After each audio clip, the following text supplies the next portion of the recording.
जब मैंने coding start की थी मुझे लगता था कि 3-4 महीने में सब कुछ आ जाएगा, बट रियलिटी बिल्कुल डिफरेंट थी।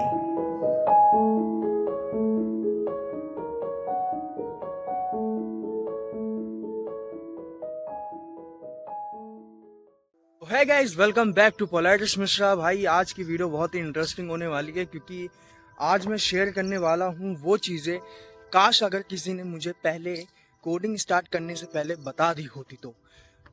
कोई बात नहीं, क्योंकि ये वीडियो कोई वैसे मैं आपको बता दूं टिप्स एंड ट्रिक्स की नहीं होने वाली है। ये वीडियो सिर्फ मेरे मिस्टेक्स की होने वाली है जो मैंने की थी। मिस्टेक्स भी है और रियलाइजेशन भी है। तो इस वीडियो में आपको मैं पॉइंट्स बाय पॉइंट बताने वाला हूँ कि क्या क्या गलतियाँ लोग कोडिंग में करते हैं एंड कोडिंग स्टार्ट करते हैं तो तब करते हैं, एंड कौन कौन सी गलतियों को तुम प्रिवेंट कर सकते हो एंड अच्छे से इफेक्टिव कोडिंग तुम अपनी भाई जर्नी बना सकते हो।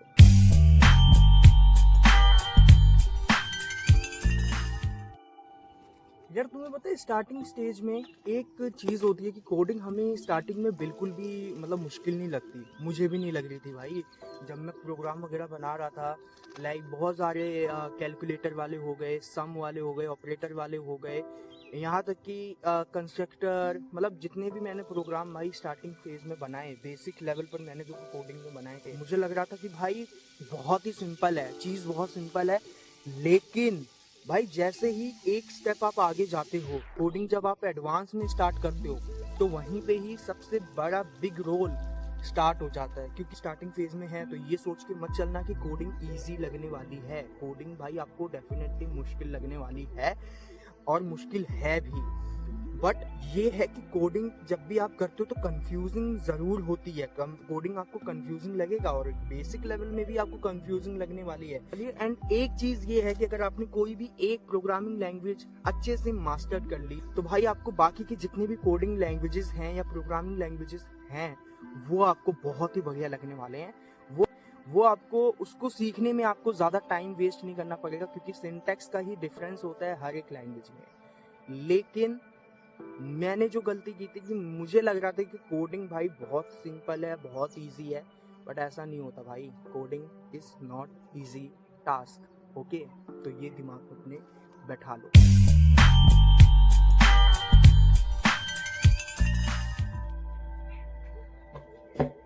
अरे एक मिनट, हाँ, तो एक और है tutorial hello. Guys tutorial hello में आप जितना देखोगे, जितना उसके अंदर जाओगे, उसके अंदर आप चलते ही जाओगे। देखो मैं आपको ये नहीं कहूंगा कि जो भी यूट्यूब पे ट्यूटोरियल्स वगैरह हैं आप उनको फॉलो मत करो। फ्री रिसोर्सेज हैं, आपको उनको बिल्कुल फॉलो करना चाहिए। लेकिन सिर्फ उन पे ही डिपेंड होना is not a good thing कि आप सिर्फ उसके ऊपर ही डिपेंड हो रहे हो और खुद से कुछ बना ही नहीं रहे। जो गलती मैंने की थी इसका है कि खुद का प्रोडक्ट होना बहुत जरूरी होता है। खुद का प्रोडक्ट अभी इनिशियली स्टेज पे हमारा है भाई प्रोजेक्ट्स। तो जितने ज्यादा हो सके वीडियोस वगैरह पे डिपेंड रहो, मतलब देखो उनको, सिर्फ डिपेंड मत रहो, सिर्फ उनको देखो, उनसे सीखो, नॉलेज लो। बट एक जो सिंपल चीज है ना, वो आप ये अपने दिमाग में बैठा लो, उससे भी कुछ बनाने की ट्राई करो। एंड ये नहीं मैं कह रहा कि जो ट्यूटोरियल्स के अंदर आपको जो प्रोजेक्ट्स बनाए जा रहे हैं आप उसको ही एज अ यूज करो, कॉपी पेस्ट करो। नहीं, आप उनसे आइडियाज लो, आप उनके देखो कि कैसे वो कोडिंग उन्होंने की है, किस सिंटैक्स, किस फंक्शन, फीचर्स का इस्तेमाल किया है, एंड उससे कुछ अपनी ही थिंकिंग लगाने की स्टार्ट करो। प्रोजेक्ट्स बनाओ और जितने ज्यादा आप अभी प्रोजेक्ट्स पे काम करोगे, बनाओगे, क्वेश्चन सॉल्व करोगे, वो ज्यादा इंपॉर्टेंट है। तो ये चीज ध्यान में रख लेना। तो राउंड मार के आता हूँ। ओके,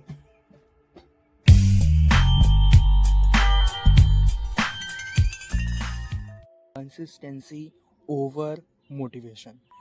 देखो भाई जो मोटिवेशन होती है ना वो 2 दिन तक रहती है, मतलब 2 दिन तक नहीं और भी ज़्यादा दिन तक कुछ लोगों के लिए रह सकती है।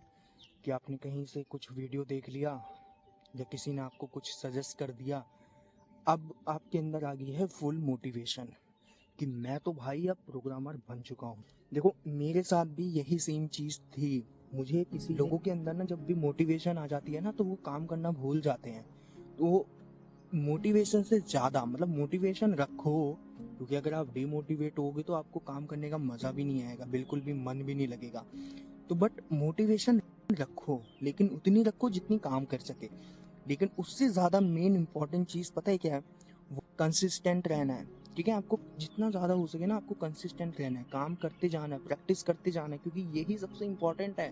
मोटिवेशन से ज़्यादा कंसिस्टेंसी रखो, तो ज़्यादा आपको कोडिंग के अंदर हेल्प होगी।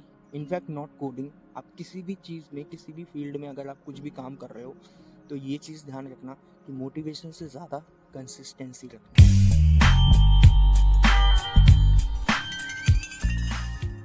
Projects over certificate. भाई सर्टिफिकेट कलेक्ट करने से ज़्यादा बेटर ये होता है कि कुछ थोड़ा थोड़ा बना लेना, क्योंकि जब आप कुछ चीज़ें क्रिएट करते रहोगे तो वो ज़्यादा वैल्यू ऐड करती है।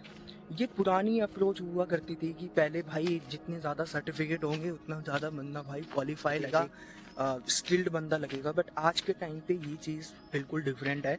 अगर आप बहुत ज़्यादा ही सर्टिफिकेट्स आपके पास हैं तो इससे आपकी जॉब नहीं लगने वाली, ना ही इसका आपको कुछ भी बेनिफिट भी मिलेगा। देखो सर्टिफिकेट सिर्फ ये होता है कि वो सिर्फ आपकी एक अचीवमेंट बैच की तरह काम करेगी कि हाँ आपने ये कोर्स कंप्लीट किया है, इस स्किल्स में आपको इतनी एक्सपर्टीज है, दैट्स इट। ठीक है, बाकी जो आप प्रोजेक्ट्स बनाओगे, जो आप रियल प्रोडक्ट तैयार करोगे, वो ज़्यादा वैल्यू ऐड करेगी। तो मेनली ये करो। मुझे भी पता पहले क्या लगता था कि मेरे पास इतने सर्टिफिकेट्स हैं, इतने ये हैं। अब अगर मैं किसी को भी बोलता हूँ या किसी भी कंपनी में जाता हूँ, रेज्यूमे में मैं जैसे सर्टिफिकेट्स वगैरह ऐड करता हूँ, उनकी कोई वैल्यू होती ही नहीं है। क्योंकि आज के टाइम पे सबसे ज़्यादा जो वैल्यू है ना, जो ऐड कर रहा है, वो है प्रोजेक्ट्स। तो हमेशा अपने प्रोजेक्ट्स पर जितना ज़्यादा हो सके उस पर काम करो, क्योंकि जो वैल्यू आपको आपका प्रोजेक्ट्स ला के दे देगा, वो नॉर्मल ये सर्टिफिकेट्स आई डोंट थिंक कि वो चीज़ लाकर आपको प्रोवाइड करते हैं। मे बी अगर मैं यहाँ पर कुछ चीज़ों में गलत हूँ या पूरा ही गलत हूँ, बट मेरे एक्सपर्टीज से और मैंने जितना देखा है, जिनसे लोगों से समझा है, पूछा है, जो रियल वर्ल्ड में काम कर रहे हैं, तो उन्होंने तो मेरे को यही सजेस्ट किया है कि सर्टिफिकेट से ज़्यादा प्रोजेक्ट्स मैटर करती है।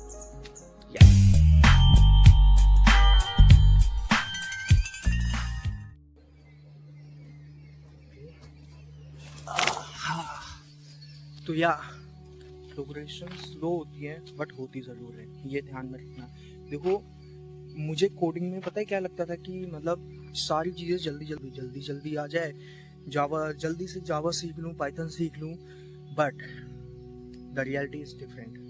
देखो जितना ज़्यादा आप जितना जल्दी करोगे, या आप ये सोचोगे कि जल्दी मेरे पास टाइम की लिमिटेशन हैं एंड मैं बाकी सारे कुछ मेन टॉपिक्स को स्किप कर दूँ या बड़े टॉपिक्स को स्किप करके छोटे टॉपिक्स को कवर करके एंड दैट्स इट, हो गया बूम, ऐसा बिल्कुल भी नहीं है।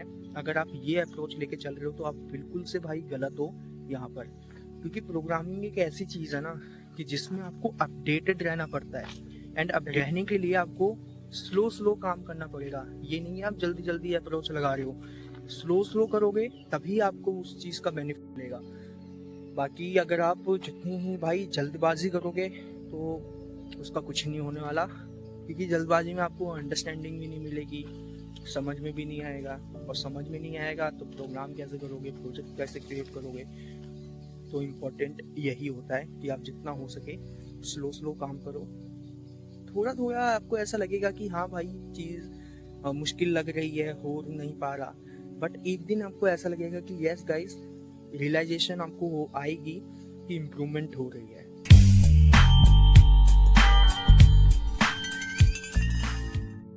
Documentation reading. अब आप कहोगे कि भाई ये किस बला का नाम ले लिया, तो भाई कोई बला नहीं है, ये बेसिकली एक प्रैक्टिस होती है ना, कि जैसे आप कोडिंग की प्रैक्टिस करते हो, आप ट्यूटोरियल्स की प्रैक्टिस करते हो, तो ऐसे ही खुद से चीज़ें समझने की और कोडिंग में और इन डेप्थ नॉलेज लेने के लिए हम डॉक्यूमेंटेशन रीड करते हैं। जैसे अगर आप वेब डेव कर रहे हो तो आपको MDN की डॉक्यूमेंटेशन मिल जाएगी, ब्लॉग्स मिल जाएंगे, आर्टिकल्स मिल जाएंगे, उनको आप रीड करो। क्यों? क्योंकि वो एक तो वर्जन वाइज अपडेट हो रहे होते हैं, ठीक है। दूसरी बात कि उसमें आपको जो चीज़ें देखने के लिए मिलेगी, आपको खुद से भी आपके दिमाग में बैठ जाएगी। देखो किसी भी चीज़ को अगर हम पढ़ते हैं, लिखते हैं, समझते हैं, तो वो हमारे माइंड में ज़्यादा बेटर बैठता है ना। जो डॉक्यूमेंटेशन हो गया, ऐसे हर एक प्रोग्रामिंग लैंग्वेज की आपको डॉक्यूमेंटेशन मिल जाएगी गूगल पर, क्रोम पर। सिर्फ आप सर्च करो, उनके आर्टिकल्स, ब्लॉग मिल जाएंगे, लोगों ने पब्लिश किए हैं, आप लोगों जैसे के लिए ही वो चीज़ करो। मैं पहले ये चीज़ नहीं करता था, लेकिन मुझे मेरे एक भैया थे, तो उन्होंने मेरे को सजेस्ट किया था कि MDN की जैसे ये डॉक्यूमेंटेशन रीड करना, इससे मुझे बहुत अच्छे रिजल्ट्स देखने के लिए मिले। तो बाकी मैं आप लोगों को भी यही सजेस्ट करूँगा कि प्रोग्रामिंग में अगर आप अच्छे होना चाहते हो तो डॉक्यूमेंटेशन रीडिंग वगैरह ये सारी चीज़ें आप करो। बाकी अगर आप लोग कमेंट में लिखोगे तो मैं इस चीज़ के ऊपर, मतलब डॉक्यूमेंटेशन के ऊपर एक डिटेल वीडियो बना दूंगा। सो कमेंट में आप लोगों को बस लिखना है कि इसके ऊपर आपको डिटेल वीडियो चाहिए या नहीं, ठीक है, ये आपके ऊपर है। चलो, तो यस गाइज, आज की वीडियो बस यहीं पे थी। ये कुछ पॉइंट्स थे जो मुझे आप लोगों के साथ शेयर करने थे। आई थिंक इन पॉइंट्स की वजह से आपकी कुछ हेल्प हुई होगी।